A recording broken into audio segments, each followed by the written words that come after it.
It's not about the First Amendment. It's about what is science and what is not. I don't have an issue with what you do in the church, but I'm going to be up in your face if you're going to knock on my science classroom and tell me that I got to teach what you're teaching in your Sunday school, because that's when we're going to fight. And I'm going to tell you something.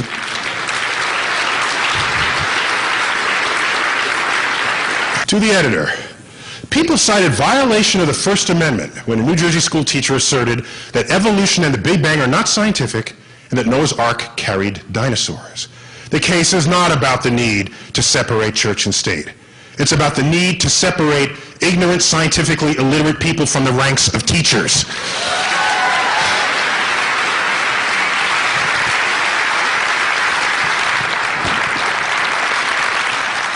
My read of concerns within the religious community, it is vastly more concerned about our near identical relationship with the chimpanzee than it is about whatever we say about the Big Bang. 80% have panels that look like this. There is no 13th floor. Not only was that true in 80% of the buildings in New York, it's true of this hotel.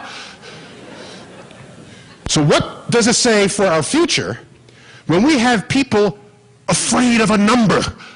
What does that mean? I don't know, but it scares the hell out of me. What concerns me now is, even if you're as brilliant as Newton, you reach a point where you start basking in the majesty of God, and then your discovery stops. It just stops.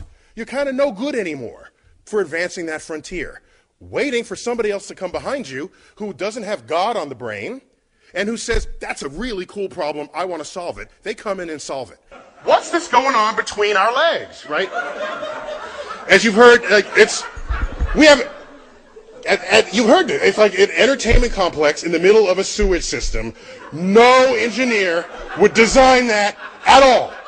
Regardless of what our political agenda is, all you have to say is, science is a philosophy of discovery, intelligent design is a philosophy of ignorance. That's all. I don't need to see whether, have you discovered anything lately? If not, get out of the science classroom. But I'm not going to say, don't teach this, because it's real, it happened. So I don't want people to sweep it under the rug, because if you do, you're neglecting something fundamental that's going on in people's minds when they confront things they don't understand.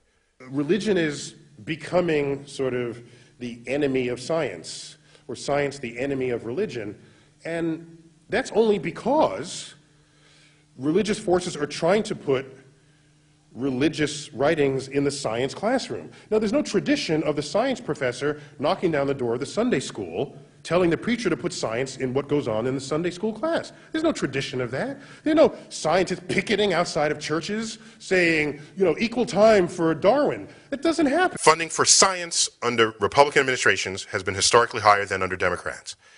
Knowing this, and knowing that innovations in science and technology are the engines of economic growth, as they have been since the Industrial Revolution, I knew, above all else, there is a truth that no Republican wants to die poor.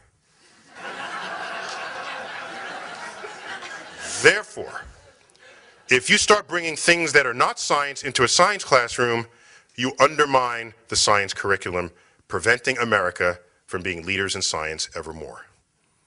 And then you end up dying poor. It's not about the First Amendment. It's about what is science and what is not.